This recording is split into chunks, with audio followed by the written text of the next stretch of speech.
दुख एक ऐसा भाव जो हम चाहे ना चाहे हमारे जीवन में आता ही है, हमारे मन को ठेस पहुंचाता ही है, हमें विचलित कर जाता ही है। कभी सोचा है कि ये दुख हमारे जीवन में आता क्यों है, कैसे आता है? यदि आप ध्यान से सोचेंगे तो आप पाएंगे कि इस दुख का संबंध परिस्थिति से अधिक मानसिकता से अधिक आसपास के लोगों से, क्योंकि आसपास के लोग ही हैं जो आपके लिए परिस्थिति बनाते हैं, चाहे अच्छी चाहे बुरी। ये आपके आसपास के लोग ही हैं जो आपकी मानसिकता को प्रभावित करते हैं, या तो उसे अच्छा बनाते हैं या तो उसे बुरा बनाते हैं। हमारे जीवन के आधे दुख इसलिए है क्योंकि हमने उनसे आशाएं रखी जिनसे हमें नहीं रखनी चाहिए, और आधे दुख इसलिए क्योंकि हमने उन लोगों पर संदेह किया जिन पर हमें संदेह नहीं करना चाहिए था। तात्पर्य ये कि व्यक्ति को पहचानने का प्रयास कीजिए। जिस दिन आप ये समझ जाएंगे कि कौन व्यक्ति सज्जन है और कौन दुर्जन, उस दिन ये दुख आपके जीवन से चल के कहीं दूर चला जाएगा। मनुष्य, प्रत्येक मनुष्य किसी से प्रेम करता है, किसी से घृणा, किसी का आदर करता है तो किसी का तिरस्कार करता है। मनुष्य कुछ भी हो सकता है, स्वस्थ हो सकता है, रोगी हो सकता है, धनी हो सकता है, निर्धनी हो सकता है, मित्र हो सकता है, शत्रु भी हो सकता है। यदि कुछ नहीं हो सकता तो अस्पर्श, छुआछूत ईश्वर की दृष्टि में सबसे बड़ा पाप है। ये जो मनुष्य का शरीर है ये ईश्वर की देन है, ये उसका मंदिर है। हर शरीर में ब्रह्मा जी निवास करते हैं, तो इस शरीर का अपमान करना, इसे छूने से भी कतराना, ये कभी ना करना। इस जीवन में छुआछूत कभी ना करना। ईश्वर की जो देन है उसका सम्मान करना सीखो। प्रेम और चाह समान लगता है, किंतु है नहीं, इनमें बहुत अंतर है। देखा जाए तो प्रेम और चाह कभी एक हो ही नहीं सकते। अब यदि मैं आपको उदाहरण दूं, यदि आप इस पुष्प को चाहते हैं तो आप इसे इसकी डाली से तोड़कर अपने पास रखें, किंतु यदि आप इससे प्रेम करते हैं तो आप प्रतिदिन आकर इसकी जड़ों को जल देंगे ताकि ये और खिले। बस यही है अंतर चाह और प्रेम।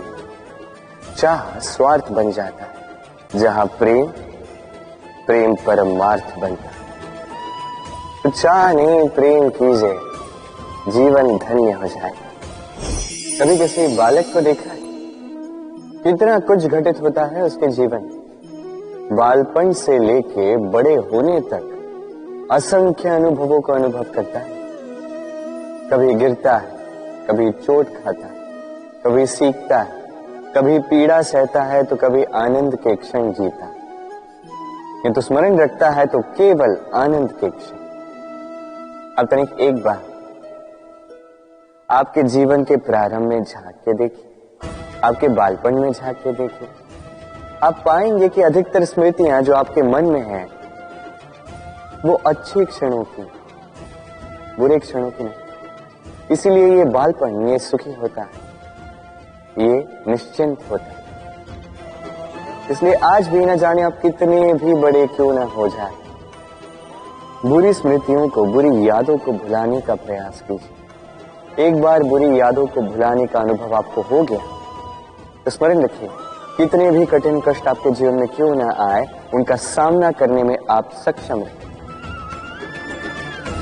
हाथ के भी कितने रूप होते हैं, कुछ स्नेह के नाते आपसे मिलते हैं तो कुछ प्रहार बनकर आप पर गरजते हैं, कुछ मित्रता के नाते आपके ओर बढ़ते हैं तो कुछ शत्रुता में आपको खींच ले जाते हैं। किंतु कभी सोचा है कि कौन सा हाथ अधिक मूल्यवान?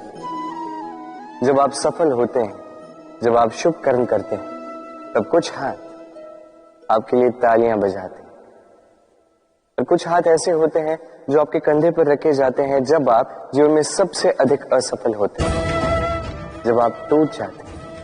ये तालियां बजाने वाले ये हाथ, आपकी प्रशंसा करने वाले ये हाथ, इससे कहीं अधिक मूल्यवान है वो हाथ जो आपको तब सहारा देते हैं जब आप वो समय व्यतीत कर रहे हैं जो कोई नहीं करना चाहता। ये आपका संबल बनते हैं और यही संबल है जो जीवन को जीने का आधार आपको देता है। तो एक दूसरे का संबल बनकर रहिएगा, जीवन में सदैव सुख पाएंगे।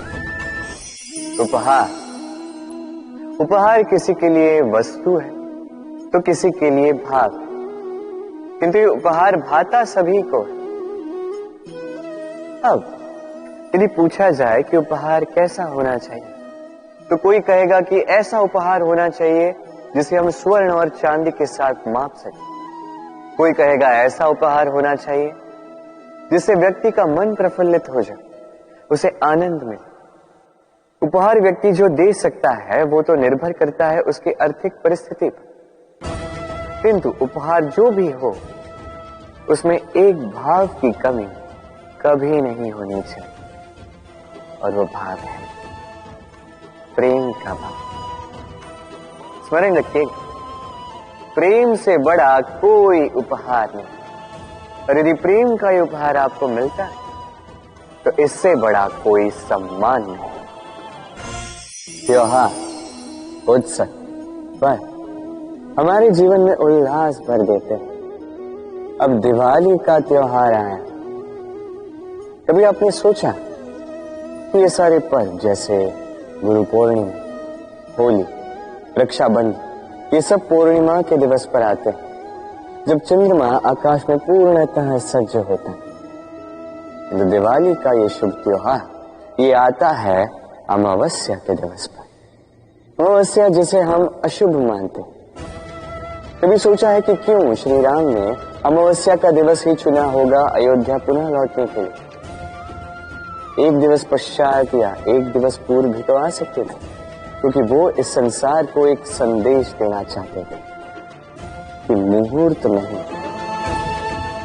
कर्म बड़े। यदि आपके कर्म बड़े हों, शुभ हों, तो अमावस्या की ये रात्रि ये भी दीपों से सजकर दिन बन सकती है। तो मुहूर्त विचारे ना विचारे चयन आपका है, किंतु अपने कर्म विचारे ये मेरी मंत्रणा है। कुछ समय पूर्व हमने बात की कि हमें अपने विवेक को जगाकर सज्जनों को और दुर्जनों को पहचानना सीखना होगा। किंतु कैसे पहचान, क्या गुण होते हैं? क्या सज्जन वो जो आस्तिक होते हैं, जो ईश्वर को मानते हैं, जो उनसे भयभीत होते हैं, या दुर्जन वो जो ईश्वर को नहीं मानते, उनसे भयभीत नहीं होते, केवल अपना काम करते? आपको बता दो कि सज्जन ना तो आस्तिक होते हैं ना ही नास्तिक, वो वास्तविक होते हैं। तो इस वास्तविकता को पहचान और जीवन में केवल और केवल आनंद पाए। आइए मेरे साथ प्रेम से करें राधे राधे।